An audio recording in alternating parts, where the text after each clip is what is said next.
I guess we got to do the intro bullshit. Well, I feel like this was just a vlog. We don't even have to. Kind of a vlog. It's very vloggy. Yeah. Just Yeah. a vlog podcast. It is. I mean, it is very vloggy. But I mean, still, I kind of feel. Well, we'll vlog. do an actual. Welcome back to the cEDH podcast. I'm Blake. I'm Chase, and we got Trevor and Benny with us today. Hello.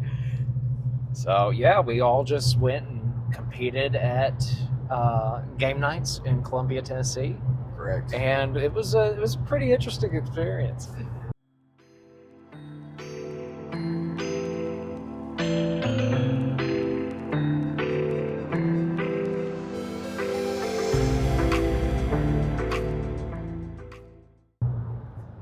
How'd you all feel about it? I will say, the yams still yams, and I love it even more. It's okay. We'll be fine. It's mostly just gonna be us talking today, but yeah. So we competed at a 121. Was it? Is that what it ended up being? I thought it was just Player event? 120. It was 120. I thought it was They had 120. one guy that wasn't there. He didn't show up, so one guy on a wait list made it in. Very nice. Okay. So I mean, 121 player cEDH event with 5 rounds, cut to top 16. For first place being a foil Gaia's Cradle, second through fourth being a volcanic island, and then they actually changed the price support. So like, what 5th through 16th was $100 store credit, and Yep. then 17th through 32nd they did $50. So if you made top 32, you ended up making your money back. So is pretty cool. I guess kind of before getting into the actual games, like what did you guys think about the actual like venue and things like that? Because we've been there before, but I think this is the first time for you two, right? Yes, absolutely. I liked it. It was well organized. I'm glad they had the rules set. I've been to many tournaments where there were some things up in the air. But for the most part, this has been the most well-ran one that I've been to. I was a little intrigued by you can go 20 minutes over on like your last turn. Yeah, that was definitely a very interesting call. But it was interesting to see play out because, of course, because of that 20-minute limit, the games didn't go for hours on end. And we actually got out at a decent time. It was only 12 hours. Yeah, Oh, man. it's just 12 hours. It was just 12 hours. Benny, what about you? I thought the venue was pretty great. Like, I've had a lot of venues where it's like hard to get to your seats. I don't think we had a lot of time between games with like people shuffling around. You guys didn't get to experience it because you guys didn't lose much, but the other building where the losers nice. tables were at, the bottom 5, was wonderful. The judge went around, sat down at our tables, commented on everything. I bet it was the mostly just chill. Yeah. environment. AC was great in there, by the way. I came back to the other building. I was like, man, it's hot in here now. It was a very chill place to It was. be. But People kept leaving the dang door open. That was why. The guy that was behind the desk, he kept looking at me. He goes, "Can you shut that door?" And I'd shut it, and then somebody else would walk out and open it too far, and it'd get stuck. Yeah. And he'd look at me and he Yeah. goes, "Can you shut the door again?" And I just keep. Damn. yeah, I like the venue though. Like the event. But Sure said the 20-minute thing, they did the same thing at the Black Lotus Invitational I went to. So that's something they are recently starting, which I think it's a good thing. No more 60-minute storm turns in rounds, Oh yeah. doubling the tournament length, right? Yeah. Only to do nothing and then complaining that you lost. Yeah. Fair enough. Yeah, I feel like that's a common thing that happens. So, well, yeah, and I really enjoyed the venue. I enjoyed the people. I'm glad we got to meet Kellen, Hebrew Hercules, who won the Land Go event in Nashville, Tennessee. So I mean, like he's just a sweetheart. Dude, that dude's and awesome. Then like Stephen King and Noah and like a few other people that we've met the last time that we came to this event. Like it was just really fun running into those guys and actually having a bigger group of us being able to go down here this time around. Oh, yeah. I know that there were some very conflicting experiences that people had, and that includes myself, and we can kind of get into that, but I do feel bad for one of the people in our group very much felt like they kind of got singled out, and like had very rough games because of that. And so I remember at one point I even kind of talked to Kellen about it, and he's just like, dude, I'm sorry that happened. Like I try to be like, I'm very proud of the environment that we've tried to build, especially around the store and things like that. So hearing something like that happen, like he was just like, that's bullshit. Like, I'm sorry that happened. So you know, and it's not it wasn't his place to like make it better or anything like that. There's nothing for him to apologize to, but I think that just kind of speaks to the character of him. Yeah. So, yeah, and I know we're kind of tired, but I guess we could kind of go through some of these rounds real quick while we're doing this, or at least try to. And we're probably not going to do the rock, paper, scissors things like we always do. I'm just going to say I lost, and I'll go first. And part of that is because Benny and I actually played against one another in the very first round of this event. So it was a Tevish Thrasios player, a TNT player, me on cEDH in seat 3, and Benny on seat 4. Yep. I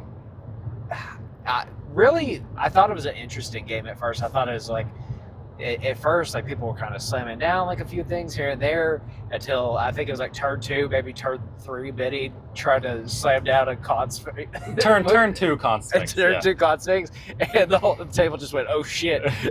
But the TNT player was able to like chain of vapor it.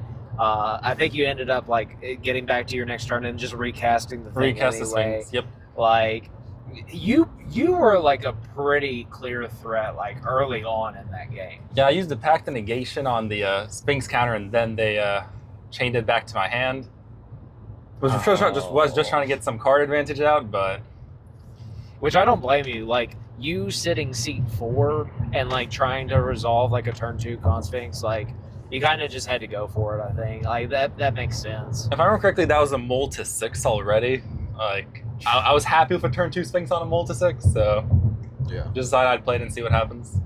So yeah, I mean, that game, it eventually got to the point like there was a lot of politicking involved, and like, you know, everyone was at one point in time like very much like presenting a win, being a threat. Like it literally just came down to, I think that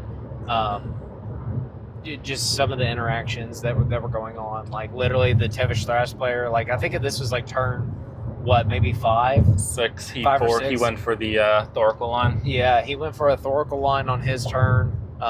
We were able to stop him. The TNT player, he went for a Devoted Druid line. We were able to kind of stop him. And during that turn, I went and did a cEDH activation on the stack to go and get Silvala.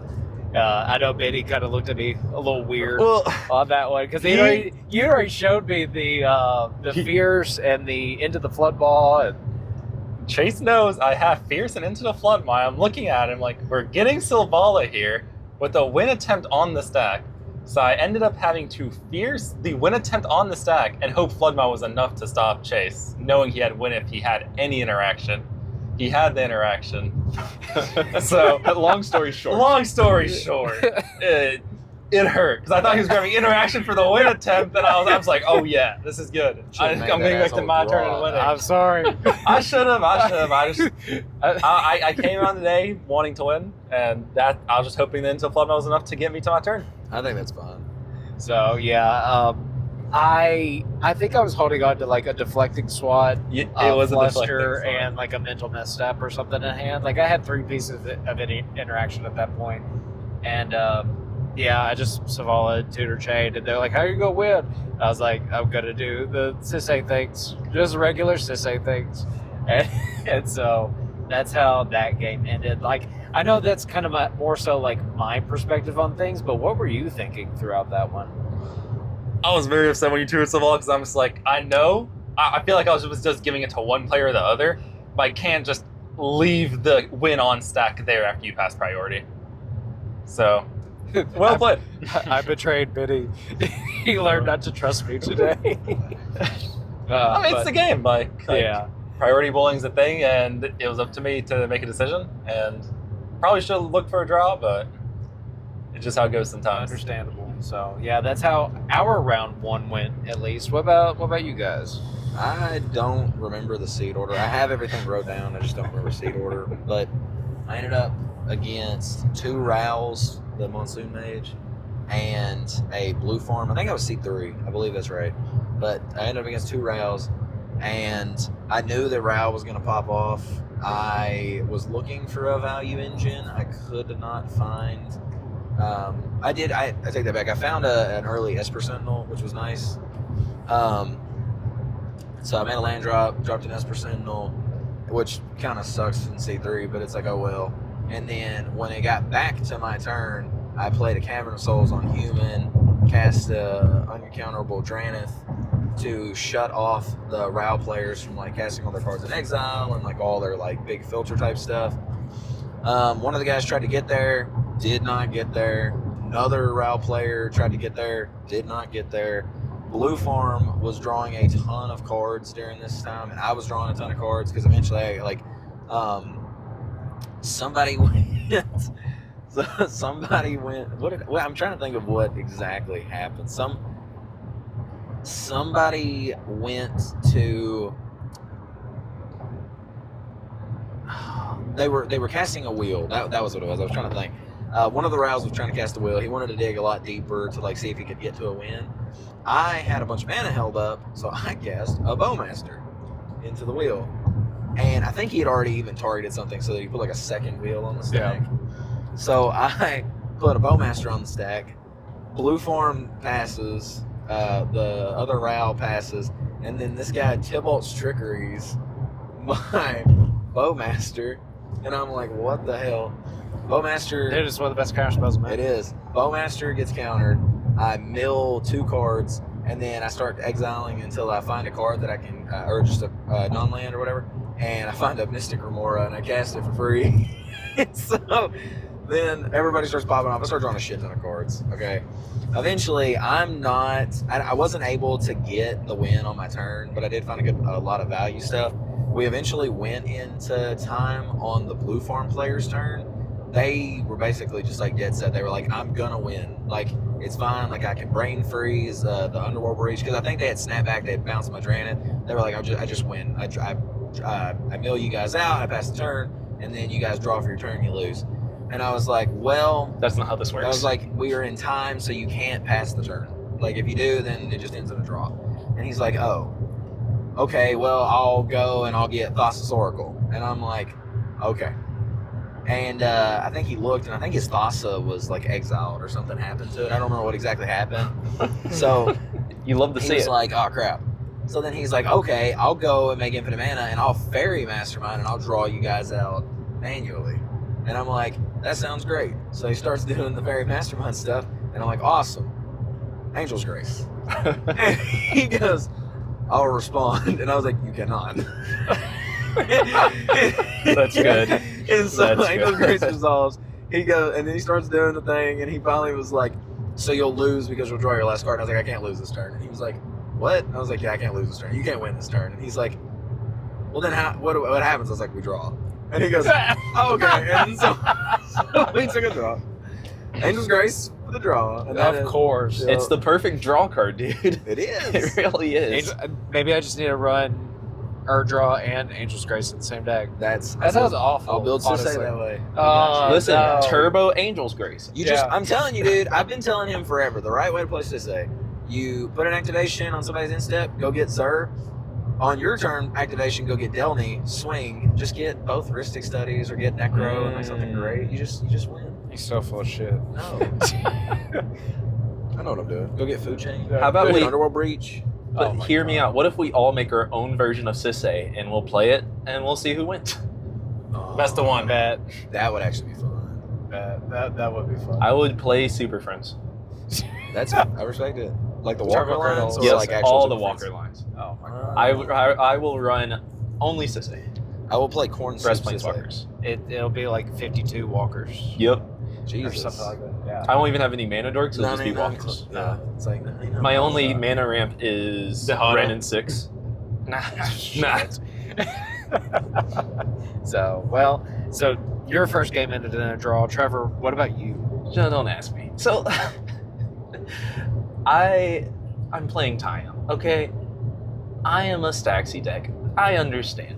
My worst matchups are turbo decks. And I sit down, and it's against an Atali, and a Magna. That sounds awful. Oh, it was. What So- seat were you? I was first. Oh, Lucky. well, there you hey, go, there you that's go. a saving grace. So I ended up getting a Dranith out before any of the Atalis could hit or the Magna. Fantastic start to it. And I was like, okay, I can build my board. I can get to a point where I am happy. I had to do a bunch of graveyard time recursion shenanigans to get Dranith to stay alive. Yeah. Because it ate 2 pyrokinesises. It ate something from the Magda. It's like Pyre of something that destroys a permanent when it enters 7 mana. Yeah. I had to I sacked it and brought it back while holding priority, so they couldn't do anything to the Dranith.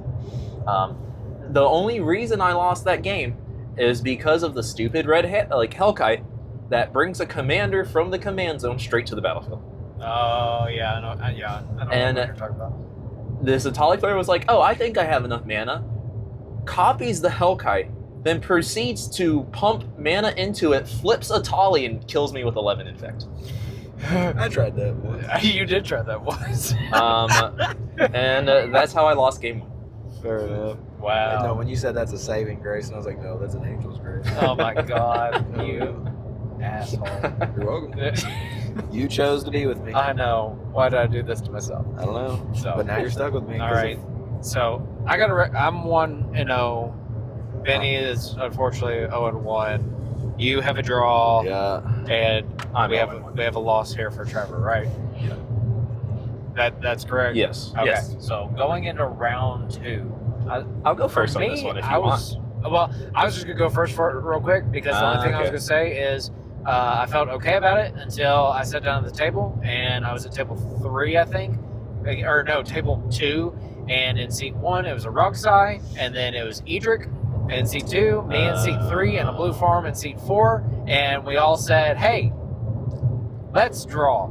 So we took the draw. Literally, the 3 of them were like, "We all know each other. I don't know about you. You might want to play it out, but we know each other." I was like, "Yeah, I'm good for the draw." Okay. And so that's how that one went for me. Pod draw? Is this it? Pod draw. Yeah, pod I draw. thought you weren't drawing this I event. was really trying not to draw, but I think that's the only draw that I took today. It's not Felladar, it's Felladra. Fella draw. He's Yeah. just gonna keep making all the magic puns. Yes. This card's just gonna crash. Yes. On the next one. I gotcha. So yeah. Benny, what happened with you?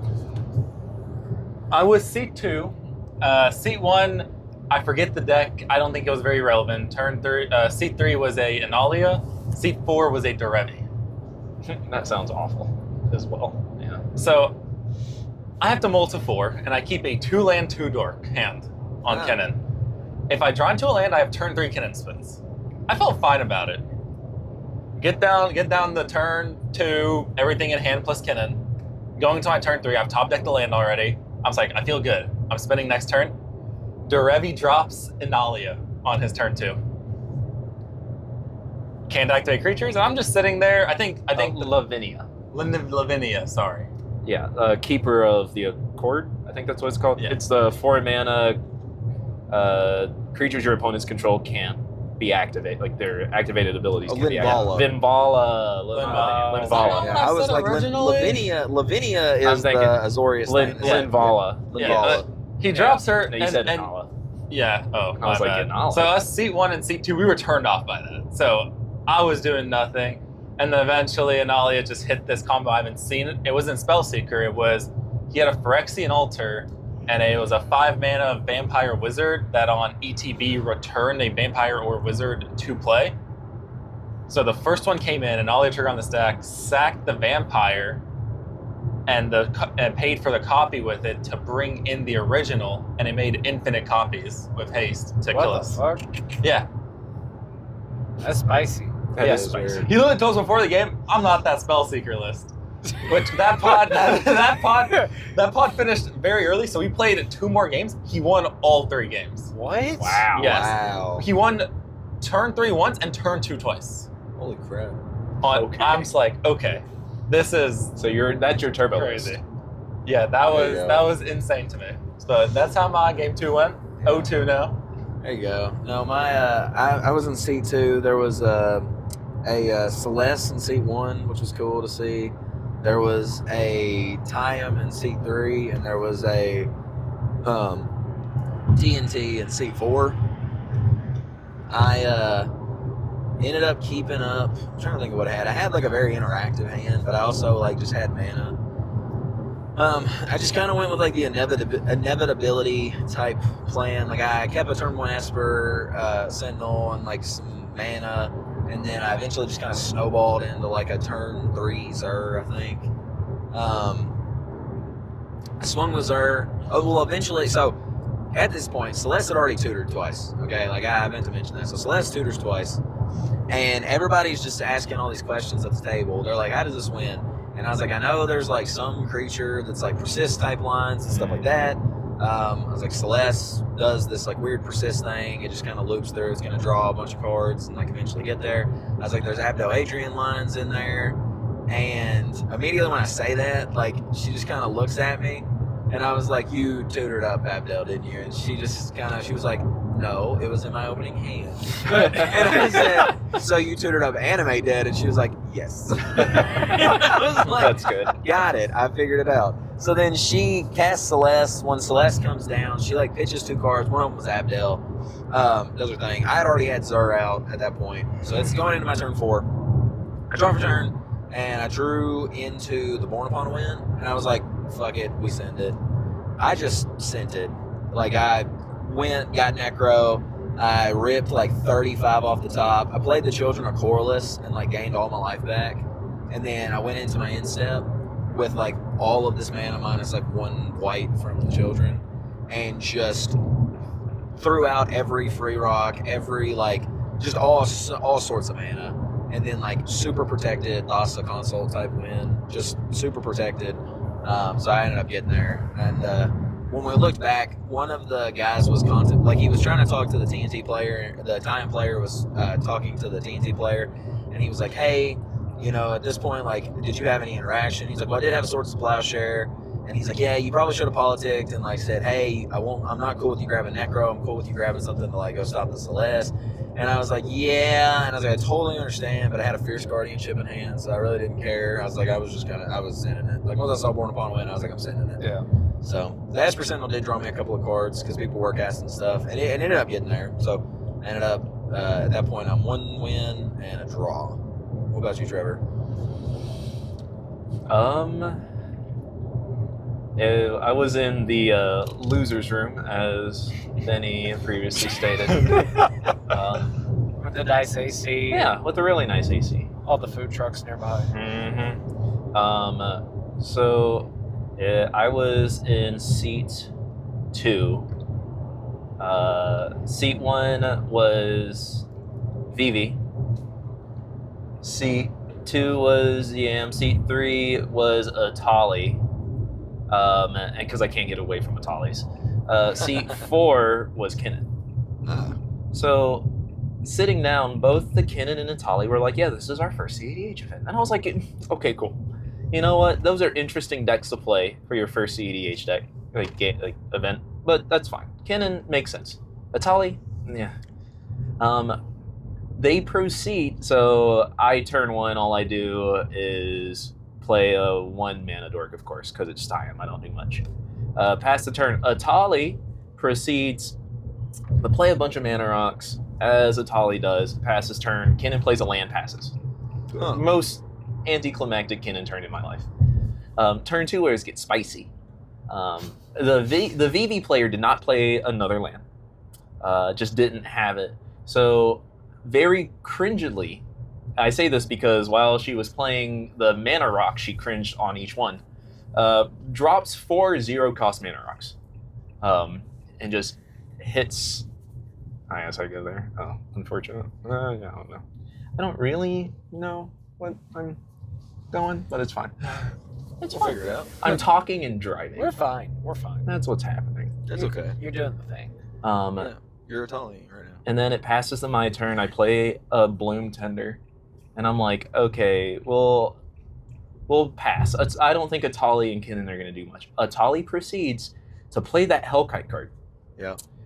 Gets a Tolly out. Turn 2, hits a One Ring. Hits a counter spell, which doesn't matter. Off of me, hits, I think, an artifact, like a ramp.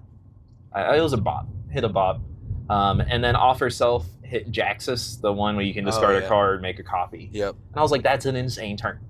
I was like, you essentially just win if we don't do anything. Gets back to me. I play Devoted. I Swift Configuration it because I was like, this is the best time I'm going to win, if anything. It doesn't get countered. I play Birthing Pod. I play Nature's Rhythm. I just go and win. So that's the quickest I've ever won on time, is on turn 3. Hell yeah. That's sick. There you go. It is nice. It's different. It's very different because that deck does not win fast at all. Fair enough. It was a very slow deck. That was good. That was mine. So that was my one win for the day. So, full disclaimer, okay? At this point in the video, we have taken a break, and maybe one of us is a few A beers. few of us. So, I'm not drunk. That's exactly what a drunk person would say. The silence afterward But kills it. here we go. So, Pod 3. So, it was me and Seat 1 on CSA. Seat 2 was a Parlay Sovala. Wow. Seat 3 was a Krark Thrasios, which is really cool. And then Seat 4 was a Blue Farm player. I had to mull. I think I went down to 5, and I kept a hand that actually had fish and Ristic in it. So I was like, okay, I have value engines. I can try to get back in the game. Boom. And I actually ended up kind of slow playing it a little bit. I did turn 1 Devoted Druid to make sure that I had enough mana that I could keep the fish up whenever I did cast it. So did Devoted Druid into fish, in Mana Vault into turn 3 Ristic Study. It resolved. I was able to draw some cards, kind of get back in the game. Literally the Krark Thras player looks at me at one point, like he casts a Get Probe, and he targets me, and his fucking facial expression just changes. His eyes get fucking wide because I already had Saheli and Felidar Guardian in hand at that point with like a Cultist of the Absolute and like a few other like interaction type pieces.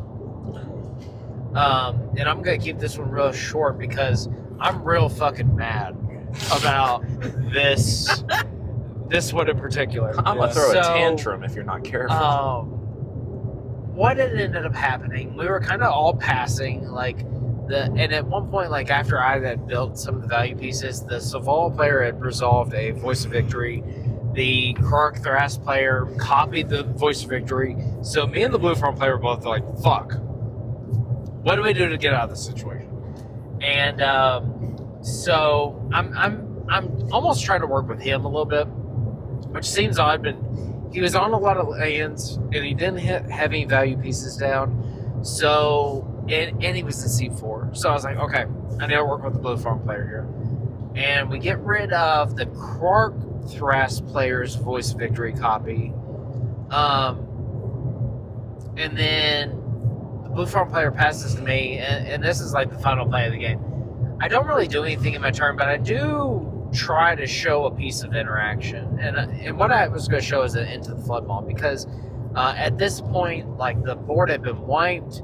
The Saval player had resolved a Grand Abolisher, and I was going to show the Blue Farm player and actually the Krark Thrasos player a piece of interaction, and this Saval player just proceeds to start fucking bitching right off the rip. He's just like, I don't know why you would show a piece of interaction right now. Like, I got 2 cards in hand, and even though I have a Grand Abolisher, I can't really do anything. Like, I don't know why you're doing that right now. I don't know why everyone feels like they have to show interaction and cEDH and blah, blah, blah, blah, blah. And, like, I was like, you know what? You're right. But in my head, I was like, I really should listen to my own intuition. And that was the correct play. Because Savala, I think after I was trying to politic, and I think even the Blue Farm player was like, do you have like a win in your hand? And he was like, no. Come to find out, this motherfucker had 1,000-year elixir in his hand, and he cast Savala, and he just won on that turn. Now, this bitch, okay, was kind of a scumbag from the start. So I'll leave it with that. But like, I don't know. That leaves a very bad taste in my mouth. And I know from here on out, anytime I go to these events and I play with someone like that, or if I play with that particular person again, I'm not going to listen to anything they have to say. And I think it left everyone at the table except for him, because he's a bitch, just with a bad taste. No one walked away saying that, like, good game. I had to go. I went outside and talked to the Blue Farm player. Like, he was just like, I should have cast Orcish Bowmaster, and that would have taken care of the whole thing. And I was like, dude, I don't think you can, like, beat yourself up for that. Like, he got both of us. Yeah. Whenever he started bitching and complaining. And that's all he did. He lied about what he had, and then he bitched and complained to get a win. And he didn't make, as far as I know, No, he didn't. he didn't make top cut. So fuck that guy. So yeah, that's how my round 3 went. Benny, I think you're up. Yeah, I had a similar situation in my game 3. Went down to a 6 on Kennen, first in seed order. Second was a Blue Farm player. Third was a Heliod, and fourth was an Itali. We're all 0-2 at this point. None of us are probably making top 16. We need a miracle run. So I'm not taking it too seriously anymore, but still kept the 6. It was a turn 1 Mystic Remora with no land drops and a Commandeer sitting in the back. First turn, dropped the Mystic Remora. Blue Farm player, second seed order, convinces everyone to not feed a single spell into it. Comes back to my turn, pay for the fish, convinces them again to not do anything, and then I have to sack the fish because I haven't gotten a single land the whole time. He instantly casts Heuristic Study after this, and it gets to me on priority. No one's countered it, and I just look at him and I tell him, I'm thinking for a bit. He starts getting upset immediately. He's like, you can't counter this. This is the only thing to stop Atali. And I look at him, I'm just like, I'd rather see Atali win than you. He got very upset. And I just commandeered it from him, and he's like, oh, okay. So that's what's happening. Eventually, after this Heuristic Study, I drew into a land, a free mana rock, and my own Heuristic Study. So on my next turn, I dropped the second Heuristic Study. And this game, everyone just looks at me, and they're just like, oh, you're a threat now, because I've played 2 Heuristics. I get into a situation with 2 Heuristics. I get a Seedborn Muse out. I had a Mana Vault, Grim Monolith. And I feel like I'm in a pretty good spot. But I'm having to stop win attempt after win attempt after win attempt on everyone's turn. I'm playing through a Blind Obedience from the Heliod player. And I feel like I was in a good spot for most of this game. I've shut off multiple win attempts. And we got into a situation where a wheel came out on Blue Farm's turn, and I had a Boseiju in hand. So I decided to Boseiju the flipped Heliod, because I didn't want the deck called Wheeliod to have 21 Reducer with 7 in grip. That guy got very upset about me Boseijuing there, and decided to target me for the rest of the game with all interaction, no matter what the situation was. And I still feel like I was in a fine spot considering this. And it got to my turn, and it was a very weird stack where Atali had a Wandering Archaic out, and I went for my Basalt Monolith. Heliod player put a counter on the spell, Wandering Archaic copying. I decided to Pongify paying the 2 on the Archaic so I could get multiple counter spells through. I didn't mention this, I'm just like, I just don't want Atali. All it says I don't want Wandering Archaic out. And in response to this, the Heliod player decided to put 3 more counterspells on his stack so Atali can counter all of them to shut me out. So I just let all of that resolve and said, whatever. And I was setting up for the next turn. I was thinking if I should jam even further here.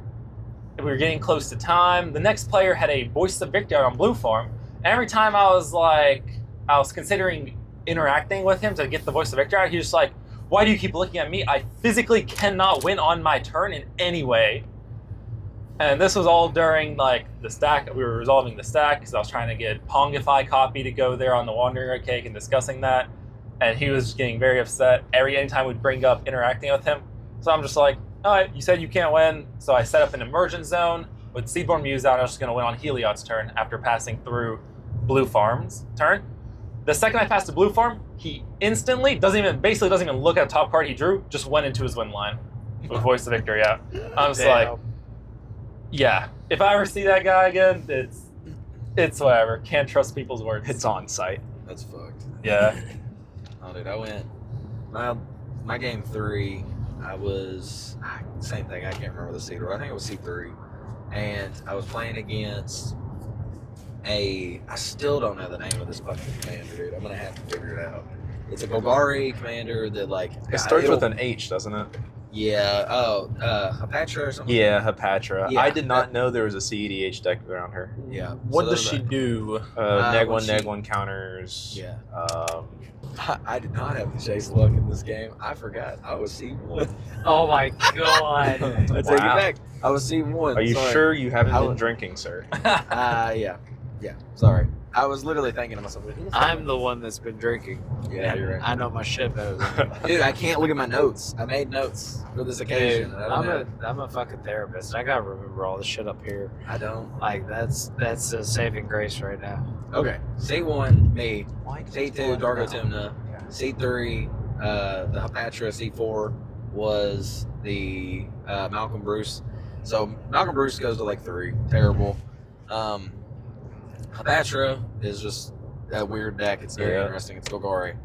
And so I immediately, like, I think I dropped like a turn 1 Esper Sentinel. I'm trying to like create some value. And then the Dargo Timna player just starts immediately from the get-go saying that he doesn't want to feed my Esper Sentinel. And he starts like trying to basically politic with this Hapatra player, saying like, "Oh, you should like if I cast Magda right now, will you not kill my Magda with the -1/-1 counters? Will you kill the Esper Sentinel?" And I like start telling him like, "Hey, look, I totally understand. Like, I'm expecting the Esper Sentinel to die at some point. I totally get it." I was like, "You're creature heavy, so it really like doesn't affect you that hard." But I was like, "I do understand. Like, there are obviously going to be spells in your deck that's going to feed the Esper Sentinel, so I definitely understand." I was like, Magda, however, in this deck, this is what it does. And the guy like starts getting mad because I'm explaining what his deck does, but I play Dargo Timna, so I know what the deck does. So I just explained to the dude exactly what the deck does. I was like, Magda gets him a treasure that immediately reduces the cost of Dargo by 2, plus it makes the red to cast the Dargo. I was like, he can technically sack the Magda, make it even cheaper. Like, he essentially pops off. If he can just get to like a Relic of Legend or whatever, I was like, he's fine. And then the guy, instead of doing Magda, he just decides to fire off a Tainted Pact, like immediately, which was very odd. Yeah, I know, it was very weird. Feeds me the card because he was like, well, he's going to kill him with Magda anyway. And he like flips 2 cards off the top and ends up keeping like a damn Grim Monolith. Like, it was very weird, dude. I know, it was very weird. And whenever, about this time, the guy's kind of bleeding his cards just a little bit to me, and I see he has a Peer into the Abyss, and I'm like, that's what you're doing. But I obviously didn't want to say that. So he doesn't cast Magda. He gets the Hapatra player ends up killing my Esper Sentinel. I'm like, yeah, that totally makes sense. On his turn, he drops a Manglehorn, and I'm like, that right there just addresses the Grim Monolith and everything else that guy's doing. Like, I don't even care at this point, so whatever. So I start to like slowly set up. Malcolm player is just in like a really weird spot. The only thing he ends up doing that's kind of relevant is he has the Malcolm. He ends up playing a Kite Soul Arsonist, and he's trying to turn the Hapatra into a treasure. I don't have a creature or a artifact at this point.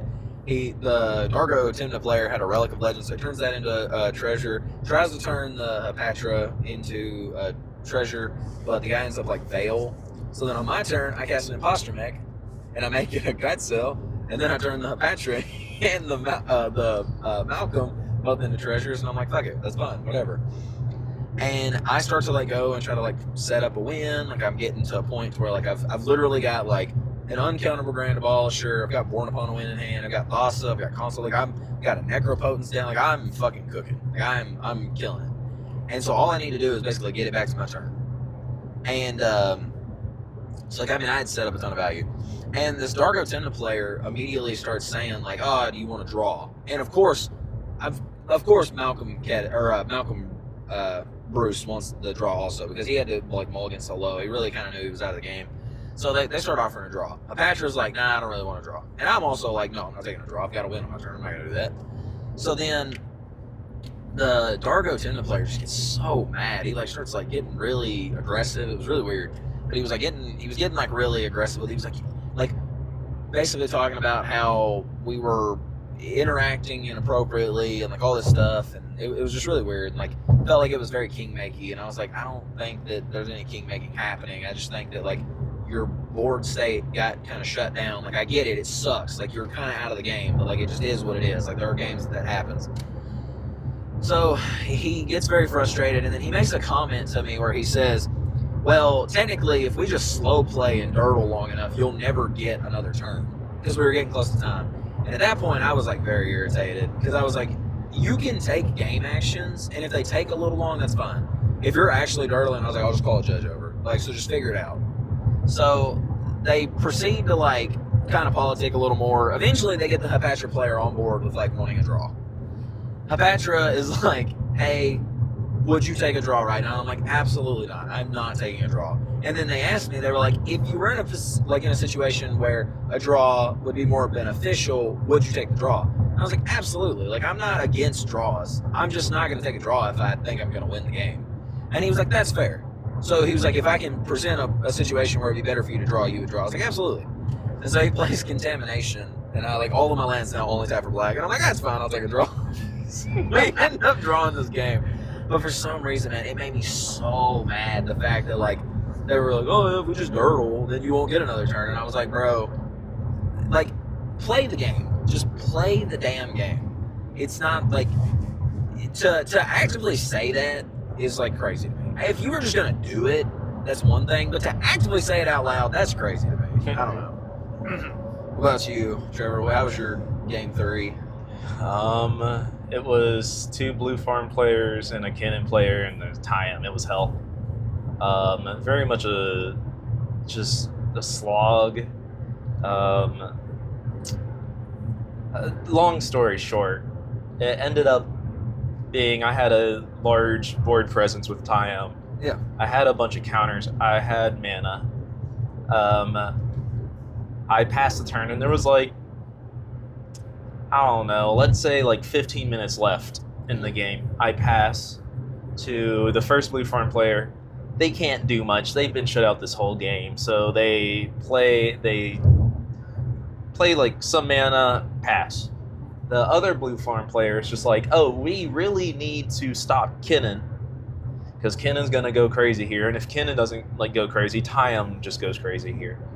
That second blue farm player ends up taking the rest of the time, essentially, going like it goes the time, doing nothing, like just complete slow play.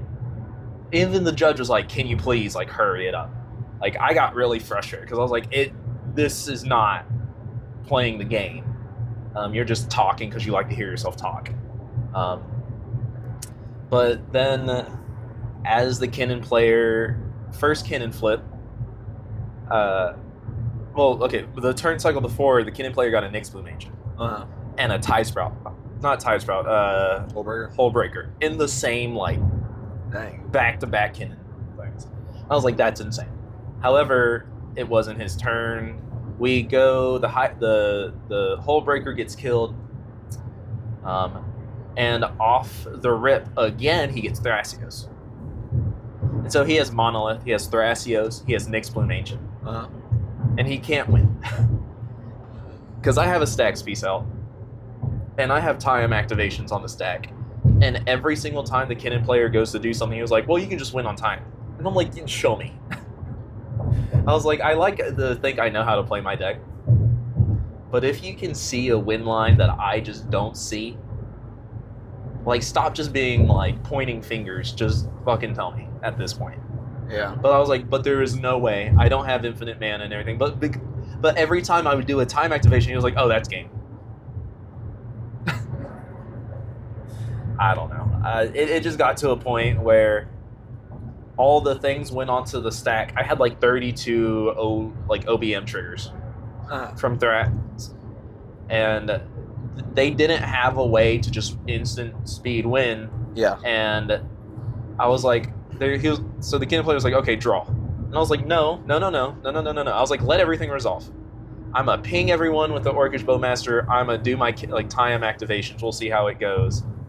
And I got through them all, and then I was finally like, you know what, I'm not gonna give myself a headache because I don't think I could have won by the time the extra 20 minutes was up. And so I was just like, yeah, we have a draw. I was like, it really sucks that the slow playing is, and the judge was right there. I was like, just tell him to shut up and do something. Yeah. See, that's crazy. Like, it sounds like all of our turn 3 or our game 3s were just like, I don't know. Everybody had a bad round experience. 3. Yeah, round 3. Round 3 was rough. That was rough for everybody. Yeah. My game 4. We're on game 4. Game 4. Did I say fuck the game 3? Yes. Yeah, fuck that guy. Okay, so just as a side note, don't forget. Yeah, side note, fuck that dude playing parlay system. So that Care Bear shirt wearing Sorry. motherfucker. So in game 4, I was in seat 1. There was a Blue Farm player in seat 2, a Kennen player in seat 3, and a Dargo Timna player in seat 4. And I think I had to go down to like 5 or 6. I kept mostly value engines and kind of slow played it a little bit more. So turn 1, I cast like starting town, delighted to have like turn 2 did fish, and Mana Vault turn 3 did Ristic Study. And I was just able to accrue a bunch of value. The Blue Farm player cast fish on 1, and he kept it up the whole game, but never drew into anything that was like super relevant, like a Thossus or an Underworld Breach or anything like that. They drew into some interactive pieces, but not a whole lot. The Kennen player was really fucking good. I've only played against this person twice, and each time I've played against them, they were just really fucking good. And then the Dardu player he was doing Dardu things. Yeah. So, like, I was trying to play it a little bit slow, trying to focus more on the value engines that game, especially sitting seat 1 with Rockside, Kennen, and Dardu following me. Yeah. I was like, if I get these value engines down, like, relatively soon, I think I'll be in a good position. So it kind of stayed that way. So like it was really kind of this toss up for most of the game between the Kennen and the Dardu player, and it was a big fight over the Ranger captain of EOS. The Kennen player was able to copy the Dardu player's Ranger captain. Like the Kennen player was trying to force the Dardu player to like continue to crack his. He wouldn't do it. Things like that. Like it was a kind of intense game. A lot of things on the stack at one point. The way this game finally ended. So is the Dardu player's turn, and he reanimates his Ranger captain of EOS and attempts to crack it. I cast a silence in response, and I believe that I had a bunch of interaction at this point. I had a Flusterstorm, I had the deflecting SWAT, I had a fierce guardianship, like I had a bunch of shit. So I was able to like fight through this. The Kennen player was, I think, put a quarter calling on the stack and was trying to get a Seaboard Muse. So that way, going into my turn, they had so much value on board, they could probably win on top of me. Yeah. I got really fucking lucky this game. I will 100% admit that. Because I had resolved a Esper Sentinel at one point, so I had like Esper Sentinel and I think Ristic both. And the stack gets really stupid fighting over this like Ranger Captain of EOS crack, and like even the Dardu player like cracks an emergent zone, starts casting like Dargo, and like is trying to do a few other things, but he's like 1 mana shy. Yeah. And he hadn't played his land for the turn. whenever all this shit started happening. And so eventually what ends up happening is the Kennen player, after we've created this massive stack, casts a Mind Break Trap, exiling everything but the silence that I originally cast and their Chord of Calling. Yeah. And so that resolves, and it was a chord for 5. So you know what they were getting. Yeah. They're getting the Seaboard Muse. Seaboard Muse comes down. The Dardu player can't do anything. Blue Farm can't interact or do anything. And so Dardu goes to pass the turn. I had enough mana. I had an Otawara in hand. So I bounced the Seaboard Muse back to the Kennen player's hand. And then on my turn, like Sisei was pretty big at this point. I think I had Red Shift, and I had Delighted Halfling. Like there's a bunch of shit on board. Yeah. And I know I'm forgetting a lot of things, but I'm just trying to paraphrase and get through the main points of this. You're fine. I was able to cast an uncounterable Teferi. I cast, and that resolved. The Blue Farm player tried to Pyro Blast it, and the Kennen player was like, it's uncounterable, you can't do shit.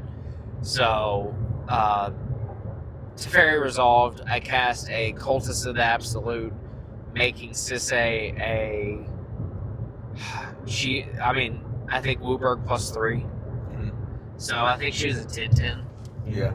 And so I got Vivian out. I potted out Sisei. I did the Felidar into Karma Guide, getting back the Felidar, getting it potting or blinking the Vivian, getting the pot effects off of the Vivian again to sack the Felidar Guardian, get Kiki Jiki, make a copy of Karma Guide, get the Felidar Guardian, make Infinite Cats, and swing out. Nice. So yeah, we got there. It was rough. Like Dardu player just was trying to win on top of me, or not necessarily on top of me, but like was trying to win on his turn and present like a really good win.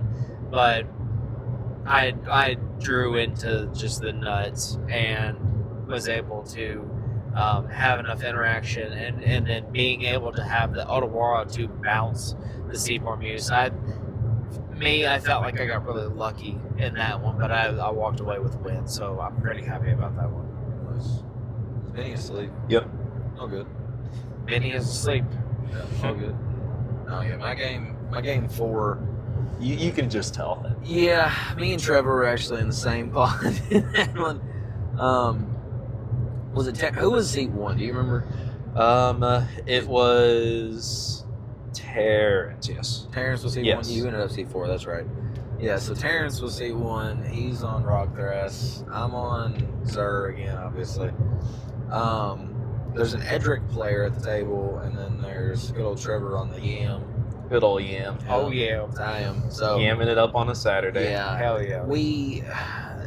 There wasn't a lot that happened in this game besides like I think there was getting like a pissed couple off.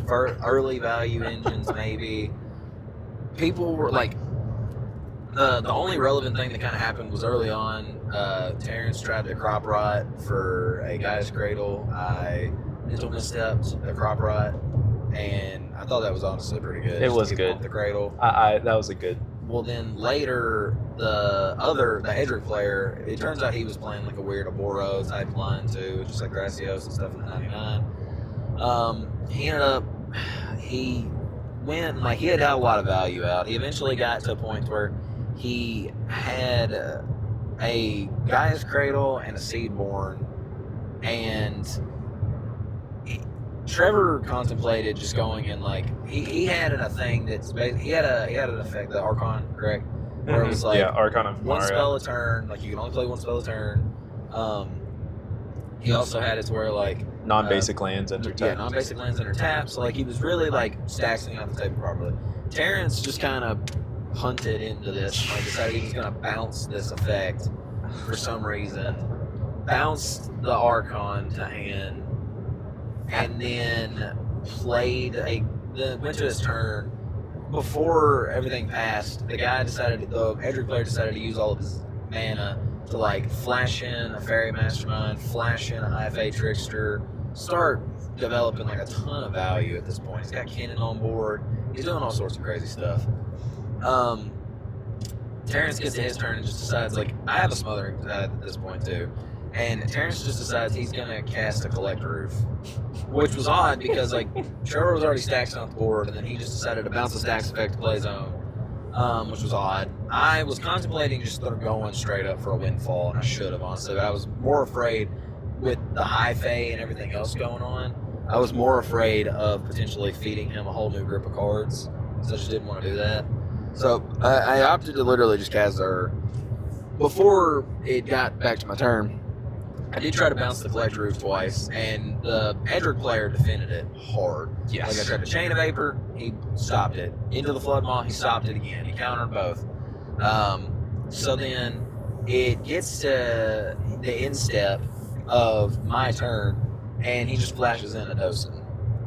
Yeah, and I have treasures that I could use, but I cannot use them right now because of this oof.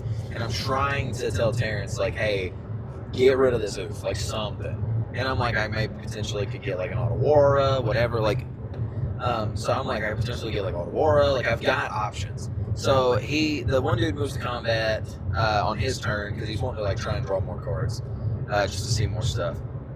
In my instep still, but like before we actually get to his turn, he actually does decide to just like get the guy's cradle, like pop it basically with the Seiju. The turn that it should have gotten popped forever ago. Yes. But it didn't because the guy got like very heated and like started to kind of like him and Trevor was like contemplating it. The guy was like, no, let us police each other, blah, blah, blah, blah, you just chill, whatever. And Trevor was like, dude, you're getting value. He's like, use it to stop a win. He's like, bro, you don't just put a win on the stack. Like, you get value and then eventually win. Like, it's a good pop. And the guy just like, what did you say? His method of arguing was what? I'm the loudest at the table, so I'm correct. Yeah. So it was just shitty. But it ended up getting to his turn. He decides to move to combat. I'm trying to convince Terrence to crash this fucking Collector Roof into something. One, keep the guy off the card, but two, to open me up for some mana. Terrence refused to do it. He was like, no, this oof is stopping him. And we were like, dude, he has defended the oof twice. Like, I tried to bounce it twice, and he's defended it. We, like, need to get rid of the oof. And he just refused to do it. He wouldn't do it. I had literally, like, 20-something treasures at this point. It was insane. There were tons of cards drawn. He just wouldn't crash. He decided he was going to let the guy draw 3 more cards. The guy ends up drawing into, I think, Thrasios, plays the Thrasios, proceeds to start doing Cloud of Fairies type lines where he bounces the Cradle untaps the Cradle and Makes copies of the Cloud of Fairies. Yeah, and then starts putting Thrasios activations. Eventually, he finds a way to get a Mystical Tutor, gets a Gifts Ungiven, creates a pile to where no matter what, he's going to get the what's it called? The Talon Gates. And just proceeds With to like a make Boro. it mana, draws his whole deck out, wins the game. And it was really, really frustrating because like it really was a game where it didn't really feel like you had any agency there because like the person just, no matter how hard you were like, look, this is not beneficial right now. Like, I was literally willing to show him my whole hand and be like, I do not have win right now. I just need to be able to interact before we, like, get into his turn or anything. And it just, nothing. And he was like, I'll eventually find that interaction. And I was like, yes, Dosen. No. It's not going to matter at this point. Like, but he just wouldn't unlock me to, like, allow me to do anything. So it literally ended up not mattering. See, the thing is, too, he decided to bounce the Archon of Amaria when the Edric player had a Seedborn Muse already and a Gaia's Cradle. Yeah, he And- could have instead bounced that. And a Kinnan and like 3 other mana dorks. And I was like, why not just hit the Seedborn Muse? That makes the most sense, yes. So he was like, no, I was like, just, okay. Because he literally led it with, okay, one person's playing the game, let's see if more than one person can, and he bounces the Archon. I was like, okay, I'm glad. I couldn't do anything about it. I just sat back. The entire time I was just making faces. It was quite the show. Yeah. I mean, he's a nice guy, but at the end of the game turned into him just kind of like explaining why he chose to do that, and like I just feel like none of the justifications were like that No, great. they weren't. But it's okay. Like we It's a game. It's just magic. Yes, it happens. Yep. Like I said, I love Terrence. I do. It's just the games happen like that. Get over it. There's always another tournament. Yep. Having game 5, Chase. Game 5. So I was sitting in seat 1, and then I actually played against Dylan in this one. He was seat 2 with TNT. The Malcolm Bruce Tarl in seat 3. Such a strange And- combination. Yeah, very, very odd, but it fucking worked. And then it was a Zerda. Yep. Oh, NC4. Zerda. Just straight up Zerda. Not Don Waker Thrasios, just Zerda. Just Zerda. Boros Zerda. And it was a really interesting game with almost a kind of unexpected outcome. So I felt okay-ish in this. I actually kept a 1 lane hand. One or 2 lane hand. And I shouldn't have kept this hand, but I said, fuck it. I'm sitting seat 1. We're okay. Literally, it was like turn 1, Ragavan, turn 2, do Ruby into a Kennen. Yeah. Okay. And I was like, I'm That's sitting solid. on 3 legendaries right here, one of which is making me treasures. Kennen is going to fucking, double all my mana. Like, I'm good. Yeah, that's I a have solid I start. have a green sun in hand. I hit another land, I swung and made another treasure. Yeah. I green sun for 3 and turned 3 and got an enduring vitality. Like I was like, okay, we are set. Like Yeah. we are good. Dylan had a very rough start. He was able to get a fish down pretty early, like fish turn 1 and get like maybe a rock or 2, but he was on 1 land and he didn't do a whole lot for most of the game. Yeah. And then the Jeskai player doing Malcolm and Bruce, like he was pretty big threat most of the time. Now the thing about this is that we were stuck in this pod going into the last round before the top cut, where it was me, Dylan, and Zerda. All 3 of us were at like 11 points, and the Bruce Malcolm player, he was on 7. So we couldn't force a draw. He was the one that he needed the win out of all of us. And so anytime a draw was offered, he was like, no. Yeah. So that was, I understood the position he was in, but he was very clearly presenting a threat most of the time. The Zerda player was like getting a lot of value, like dropped an early Grim Monolith, which comboed off. Like, I don't know exactly how that deck functions. I think it's just ballista lines, man. They were doing stuff with the staff of completion, Oh yeah, that Oh, did yeah. too. Yeah. and having ballista and like a few stacks pieces and like a disruptor flute and Aethersworn Canonist and a bunch of shit. So a pseudo stack. Pseudo stack like in Boros. So like it was very interesting to see. They played the game well and they politicked and they got appropriate interaction for things. But I was always in a position where I was the one that fucking was forced to interact with them. The thing that really kept me off most of the time was the Malcolm Bruce player played Kite Sail Oh yeah. and off the rip turned my fucking Kennen into a treasure. Yeah. Well, that fucking sucks. I have this enduring vitality out. All my creatures go tap for mana. Now they're not going to. Well, they still do, but because Kennen is gone, I can't double it, so I can't go into the Sisay plan as effectively and start tutoring things. Eventually, they got to the point where they were like resolving a Delny, making a copy of Kite Sail, turned my enduring vitality into a fucking treasure. So now I couldn't even tap my legend, like any of my creatures for mana. And so I was like, fuck, how do I get out of this? And like my board state was still a Ragavan, a Ruby, and I had like 3 lands and a what is it? Survival of the Fittest on board. So the way this game ends, Dylan had gotten back in the game significantly. He had like a full grip, had a smothering tithe, had a bunch, that had a heuristic study, had a bunch of shit on board. The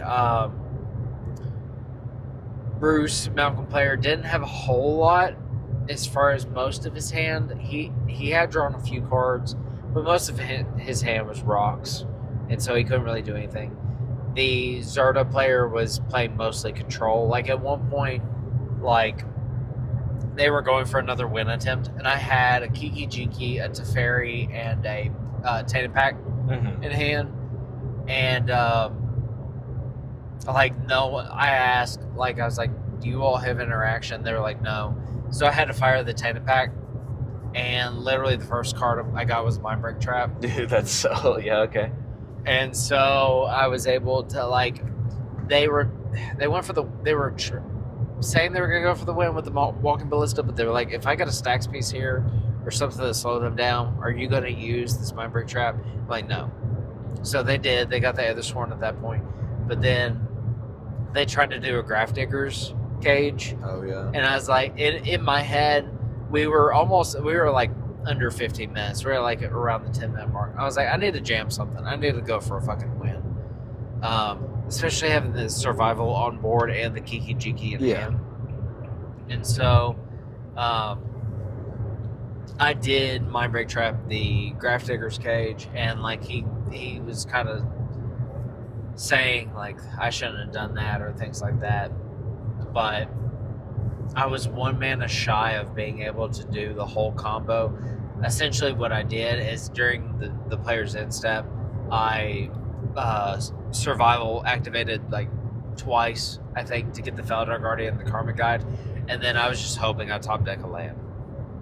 So like with the amount of time that was left on the clock, I was like, I need to either jam a win or something. Yeah. So I tried to jam a win.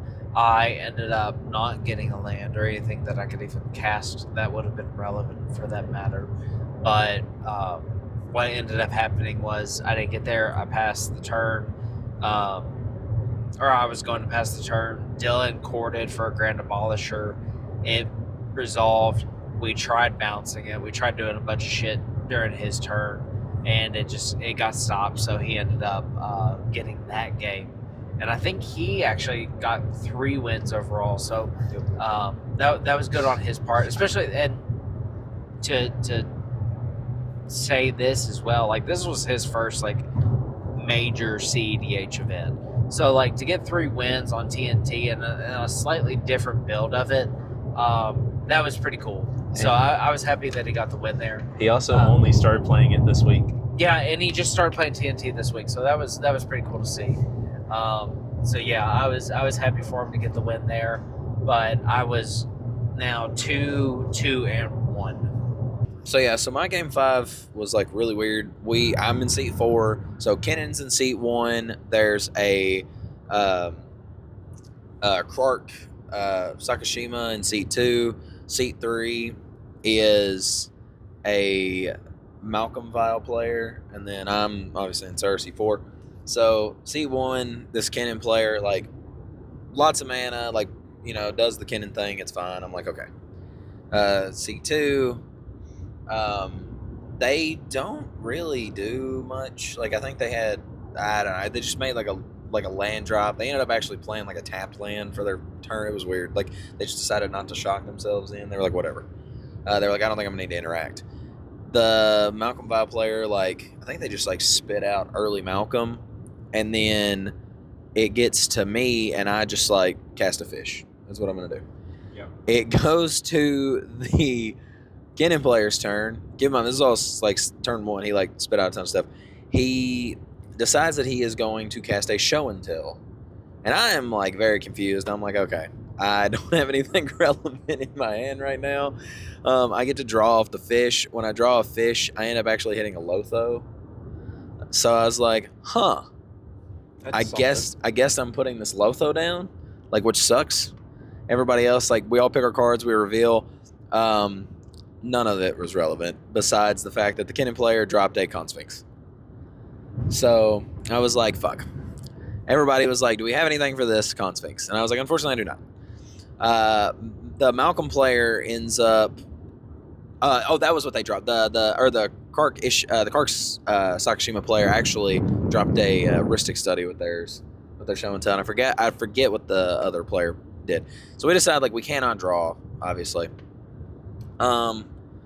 It gets around everybody's turn. It comes back to me. I just decided I'm gonna let this fish die. My draw for turn was an imposter mech, and I decide I'm gonna be a little asshole, and I'm gonna have my own Consphinx. That did not fly.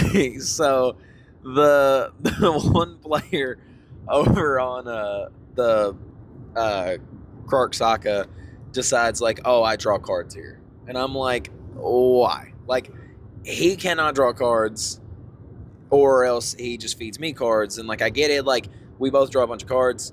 I don't think he can win over top of me. I think that I'm in a much better position than he is, personally. Like, I think I'm fine. So, like, I don't think that it would benefit him to draw cards. And I'm trying to politic it. It's not obviously going well. He decides to take his draws. The Consphinx draws him 2 more cards. The Kennen player ends up drawing instant interaction. I think he, like, Fierce Guard, or Force Negations my Imposter Mech. I'm like, damn it. Yeah, and none of it ended up being relevant. The dude just, like, ends up popping off, does his thing, like, gets... it was crazy. He, like... It did not matter. It literally did not matter. He got so many cards. It did not matter. He ended up doing the Nature's Rhythm and, like, paid a bunch of mana into it. It ends up getting countered, and he's like, oh, and then he ends up doing another, like, tutor type spell. He already had Basalt and, like, the Kennen on board. He ends up going and just getting Thrasios, draws his whole deck, ends up winning the game very quickly. It was very underwhelming. It was a little bit sad. I was kind of sad. But it did work out, because after the game was over, he looked at me and he said, I like your content. So Hey, I was listen, like, we that's take those fantastic. wins. We take those wins. So I was actually really happy that happened. He was really cool. Dude was really, really cool. But I was just sad. I was really looking forward to, like, going into this last game. I was like, hey, we're gonna get there. Like, we're gonna get there reserve. We're gonna make top cut. I did not. I ended up going 1, 2, and 2 for the day. So needless to say, I did not make top cut. What about you, Trevor? How did your last game go? Well, it's story time. So I was 4th. I went from being 4th in the 4th round to 4th in the 5th round. I don't know what, but seat 1 was a Timna Kark. Seat 2 was a Thras Tivish. Seat 3 was an Atraxa Grand Unifier. And then, of course, I was on the EM.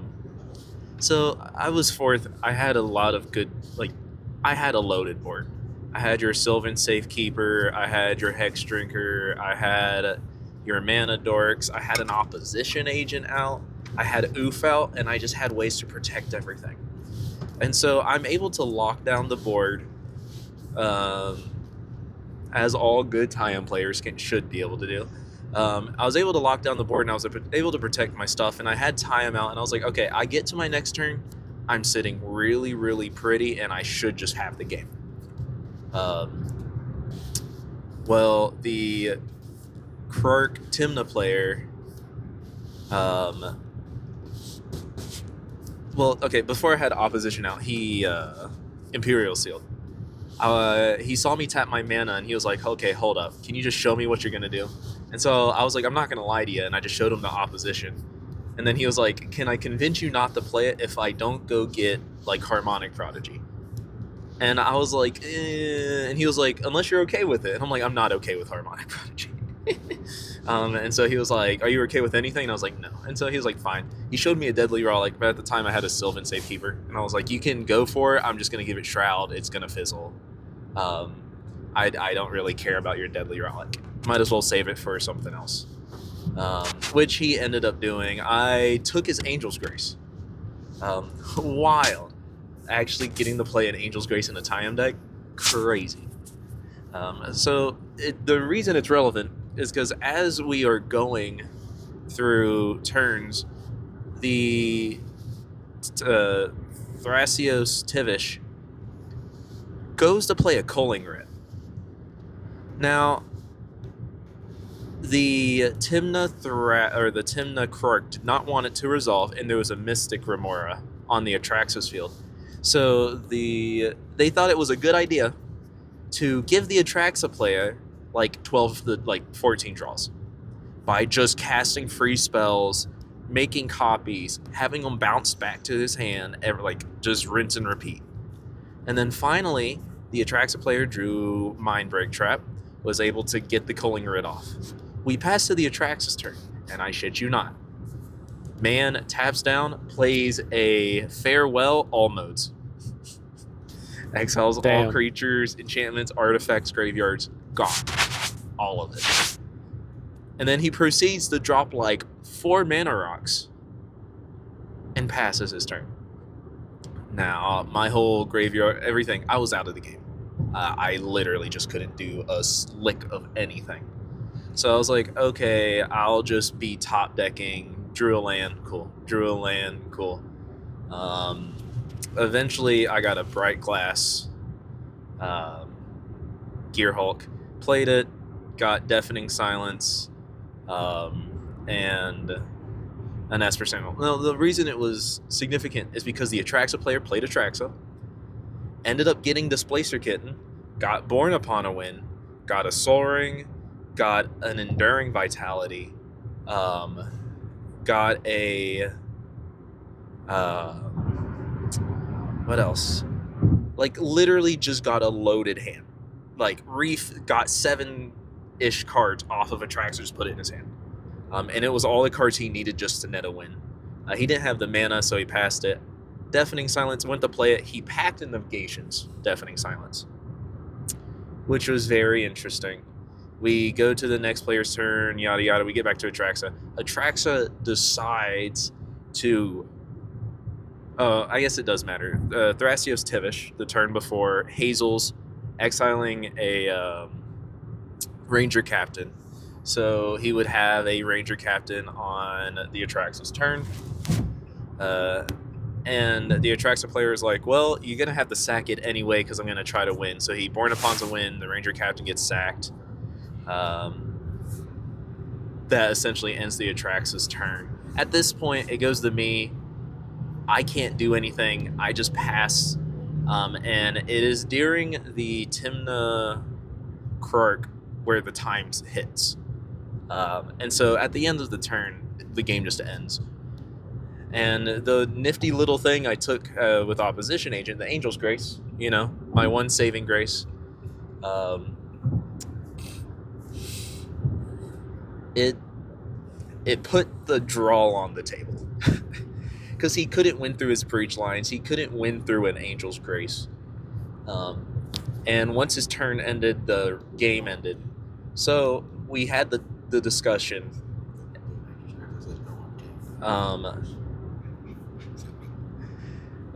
We had the discussion of, do we let him win? Because he's presenting this win line. No one can interact. The only interaction on the table is the Angel's Grace. And I didn't care, honestly. I was like, it was probably better for one of us to win to get into top 16 than none of us. We get a draw because all of us were 1-1. We needed a win to have a chance. And so he was doing his thing, and then I told him, I was like, I will not cast this Angel's Grace if the entire table agrees to just give you the win. The Thrasios cEDH was like, I don't care. It's up to you. And I was like, thanks, you're a big help. I'm glad I asked. We go to the Atraxa player, and the Atraxa player was like, I will be honest with you, it's your card to cast, but with my opinion, if I was in your spot, I would cast it because it's not fair to someone who wins legitimately to get knocked out of the top 16 if we just gave a win away. And I was like, okay. And he was like, so if I was in your spot, I wouldn't cast it. Or I would cast it. And so I was like, okay, because you said no to giving him the win, I cast Angel's Grace. I drew out the game. So my last game ended in a draw, and I kind of tied Blake there in the standings with a 1 win, 2 losses, and 2 draws. Just out of curiosity, how did that interaction go after you Angel's Grace that guy? Well, he continued to go until like 20 minutes, like after. Yeah. Because he was able to just go through his deck, but he was like, is there a way to win through Angel's Grace? And The answer is no. No. But he just kept digging and digging and digging and trying. And then eventually the judge was like, okay, the stack resolves, the game is over. It's a draw. Yeah. And then once we all got done, I mean, everyone was like, that was a really good game. Like, everyone essentially went for, like, their attempts. They were board wipes. Like, we actually had good politics happening. Yeah. There was no one person just being belligerent. Everyone was very cordial. We got through it all. And at the end, no one was upset that it was a draw. Like, yes, we were kind of bummed that no one got a chance to be in the top 16, but we were like, at least we had fun. Mm-hmm. I guess that's the point of playing. It is. Like, yes, you would want to go and get a guy as, like, a foil guy as Cradle or a chance at, like, a volcanic island. Yes. But, like, what's the point of playing the game if you're just going to be bitter the whole time? Fair enough. And so we essentially were just like, cool, like, shook hands, called it a good time, and then we just, and it was a good end to the tourney, in my opinion. You hear that? That sounds like a good time. Hey, I will my God. Don't crash this car. Okay, yeah, I was about to say, he's about to crash. I am this tired fucking- enough that I don't give a shit. Yeah. No one is Pussy allowed if you do not. I'm not even gonna pretend. I'm sorry. Oh my God. I was like, the only person who can make Tayam jokes are the people who play Tayam, and you've played it twice. I won with it today, so I get to make time. Yeah, jokes. after I fucking No. A win's a win. After You I gave you- showed me what to do, but a win's a I win. gave you a handy under the table so you could get away. It felt really good too. Yeah, I bet it did. It did. Yam did yam things. I want to do yam things now. Oh. Listen, the yam is open for everyone. I can show you the way. I can show you the way. Dude, build Sisse, but it's just Tayam. Oh my God. I- No. Bet you won't. Is this a yam stack? Bet you won't. All right. We call So, it yam jam. Yam jam. oh my. No, Turbo Angels Grace Yam Jam. Dude, I'm building it You're building it? right now. Please do. I'll help you with the deck builder. So, Trevor, what did you just say you finished off the round with? Like, Record. standing. Yeah. Like overall? Yeah. I think I was 43rd, 42nd. With one. 1 win, 2 losses, 2 draws. Gotcha. Yeah. Blake, what about you? I think it was like 40 something, 45th, 44th, something like that. But 1 win, 2 losses, 2 draws. Well, compared to the last video that we did, where I went 1-0-4, I ended this these 5 rounds at 2-2-1. So I didn't go undefeated, but I snuck into the top 16. So I felt like this was a good. When you say you snuck into the top 16, what was your placement? 16. Okay. So what I'm hearing is you got lucky. I got lucky. No, So- but like in all fairness though, like good job, dude. Like- That is good. Yeah. Out of 120 people getting in top 6, that's good shit. Yeah, so I like I was starting to say, like, compared to the last event we went to, where like even though I went undefeated, I played my fucking ass off and went 1-0-4. Today, at least I got a couple wins. I got a draw.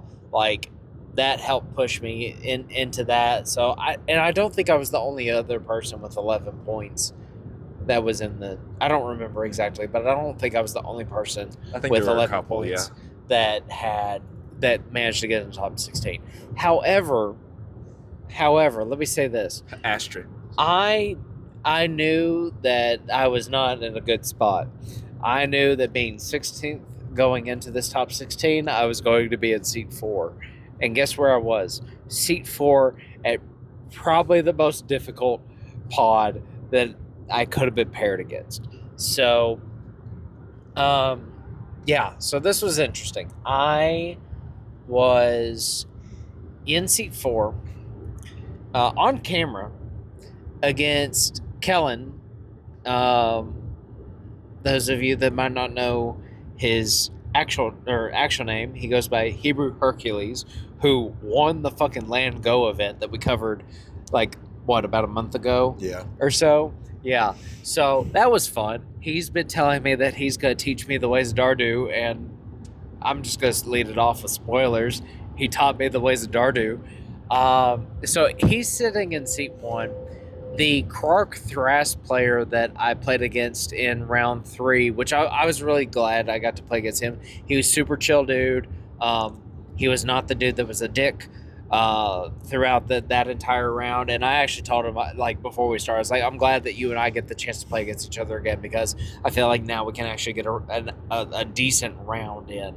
And so I played against him, and then a dude on Kennen, and then me. The Kennen that you played against was the show and tell Kennen. This is the only game that I remember the hand that I actually kept, like the full 7. And I think I may have kept my first 7. I could be wrong, but I think I kept my first 7. I kept Starting Town, a Windswept Heath, a Devoted Druid, a Bloom Tender, a Touch the Spirit Realm, Imperial Seal, and Karmic Guide. And that was my 7. I was like, fuck, this is actually pretty good. I can start making a bunch of mana, hopefully. I can go and get survival. I can start doing the line. I'm in seat 4 anyway against Dardu, Krark Thras, and Kennen. I just need a jam, especially if I have a way to get my combo that is nothing but creature-centric stuff and just go for it. So I'm kind of like holding back a little bit. Kellen, he's seat 1. He's just doing Dardu things. Like he got a good start.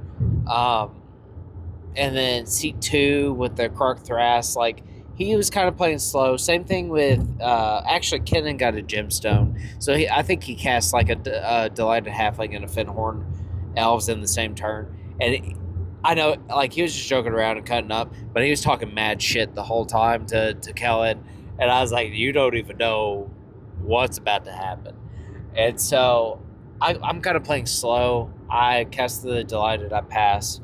I hold up the Bloom Tender because I'm like, okay, if Kennen has all these pieces on board, I know that Kellen is going for an Orcish Bowmaster. You want to know what he went for? An Orcish Bowmaster. So there's no point in me actually casting the Bloom Tender, which actually really sucked because I think it could have given me enough mana to actually do some shit. And so Kellen develops this really massive board state, like between Smothering Tithe and Lotho, Esper Sentinel, Orcish Bowmaster. Like, he's got all the mana. Like, he's almost at the point where he's just about to win. The Krark Thras player, he had kind of taken it slow, but at one point, like, he got to this point where he had Krark, Harmonic Prodigy, and then during his turn cast a Phyrexian Metamorph to copy the Orcish Bowmaster, so that way he kind of had a slightly more protected win. I don't know why the Kennen player decided to push for interaction as much as he did, and it really kind of confuses me still. I'll be honest with that. So this dude, like, he had a bunch of interaction in hand, was getting some rocks down, had Kennen, had a couple of dorks. Like, he was in a good spot. He doesn't really do anything through his main phase. He passes the turn, and during my upkeep, he attempts to force a vigor targeting the. I'm missing this. I had a survival of the fittest. I had actually imp sealed for a survival of the fittest, and I was able to cast it and get it down pretty early. He goes on ahead and he tries to force a vigor that and the Phyrexian Metamorph copying the Orcish Bowmaster. And I get it. Both of them are kind of scary, but I even looked at him and the Kark Thras player at one point, and I was like, Dardu's about to win. Kind of. Like, I'm trying to be like, look, like, you know, that's scary. But I don't go into like a full politicking mode. So what I end up doing is, in response to the Force of Vigor, I actually put like multiple activations of survival on the stack, and I pitch the Bloom Tender, get the Felidar, pitch the Felidar, get the Kiki Jiki, pitch the Kiki Jiki. Since I already had the Karmic God, I just got Torgal. And I drew. I had an Otawara in hand, so I went ahead and played it. And then I tapped the Devoted, tapped the Otawara, cast the Torgal off the Devoted, so it's uncounterable. That shit doesn't really matter. But in my head, I was just like, okay, I have a win presented on my next turn. Very clearly, like you all saw, I did not go for the last piece that I need. Yep. And so that should telegraph that I have the last piece already at hand. So I was like, if none of them win here, I am good to go. Because who actually runs that much like creature counter spells? Yeah. And especially with Karmic Guide having protection from white and black, seems good. So that's what I attempted to do in that moment. Kellen just fucking went off in his turn. He just fucking full sent it.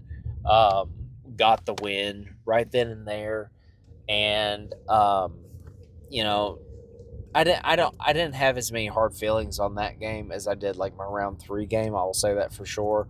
I even asked Kellen, I was like, do you feel like it was the right decision for me to, rather than hold up interaction, be able to like basically set up for next turn and try to go for the win? And he even agreed. He was just like, yeah, that was probably the right thing to do.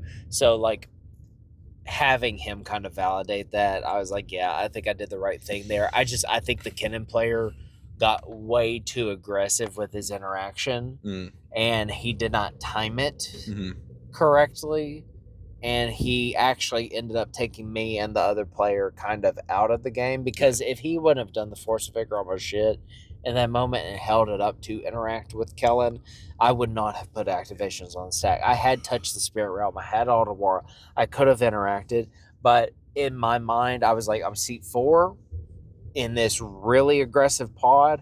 I need to do something to try to present a win here. Yeah. I mean, I don't think it was a bad move. When I walked up, I just heard, like, I walked up at a weird time where I hear him say, do you want me to play it out? And I was like, huh. And I looked over, and there was already a Dargo tapped down. There was the Relic. He had treasures. And I think he was resolving, like, a tutor. And immediately I was like, he just needs to go get the Goblin Bombardment, and he has it. And then next thing you know, he like, Goblin Bombardment? And I was like, okay, there it is. It's good. Yeah. And yeah, he just pings the table out. I mean, Dargo Timnus is one of those decks, man, where it is really good. And it has the ability to, like, if it wants to go fast, it can go fast. It can play into the later game a little bit if it needs to. It doesn't want to go, obviously, like, super, super late, but it can. It's just it's a solid deck.